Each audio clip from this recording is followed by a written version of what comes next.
As the greatest country on earth, the most technologically advanced country on earth, our people deserve the most technologically advanced air traffic control system, and that's what we are going to deliver for the American people. This is truly the largest overhaul in aviation since the jet age. Full stop. Transportation Secretary Sean Duffy earlier today rolling out a major overhaul of America's air traffic control system, including plans to replace outdated towers, radar, and communications with faster, safer, and modern technology. Secretary Duffy joins us now.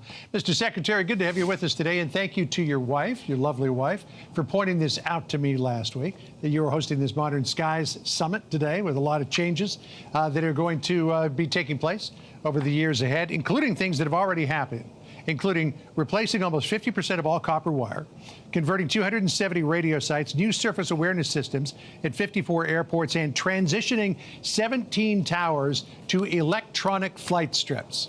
Now, that to me is one of the most interesting pieces, because I'm old enough to remember back in the 1970s, the original airport disaster movie series.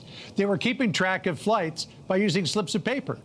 And I was amazed to find out they're still doing that.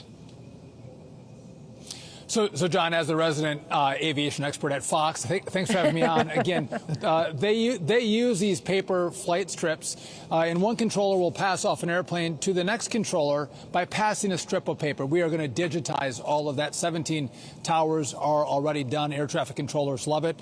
But by the way, many of the younger viewers might not know what this is, but this is a floppy disk.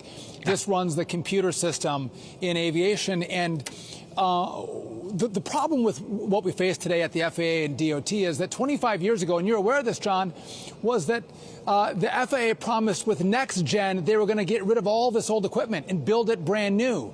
The Congress spent billions of dollars and nothing was built.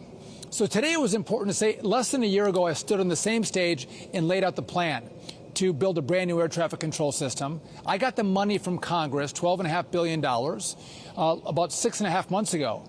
And in 6.5 months, we have made leaps and bounds of progress in building out this new system. We can have it completed in 2.5 years, get rid of all of this old equipment.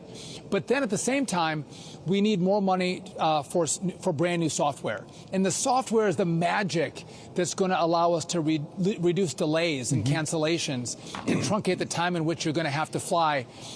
This is all really important, what we talked about today, but the software is magical.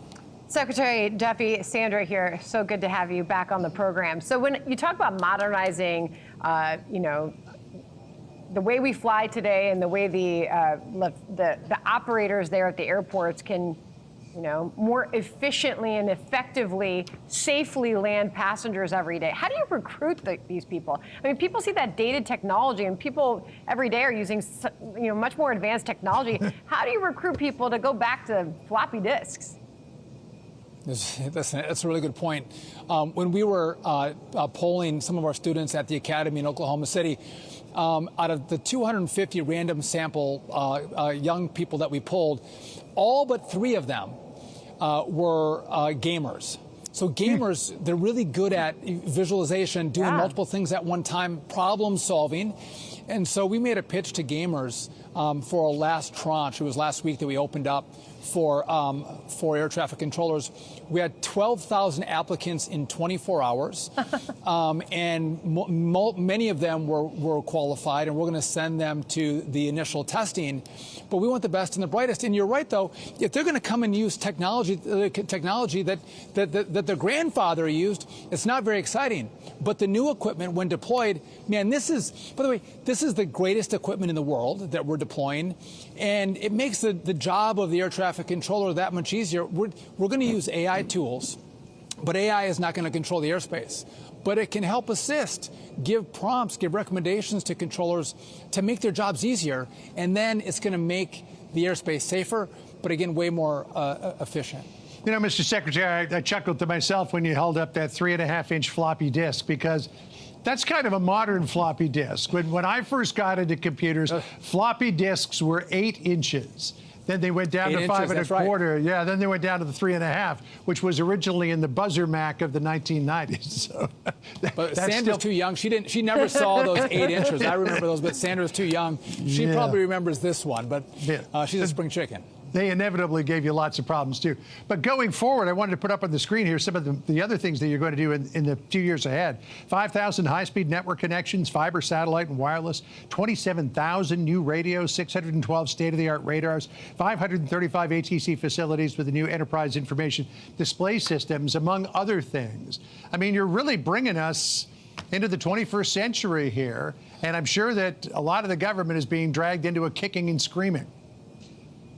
10 million man hours, multiple different industries at play. John, we haven't built radar in America in over 10 years. All the radar we're going to buy for the national airspace, they're going to be built in America, and those are all going to be deployed by this 2.5-year time frame. We have a whole bunch of displays at this conference, but we pulled out 1970s, 1980s radios that just came out of the towers.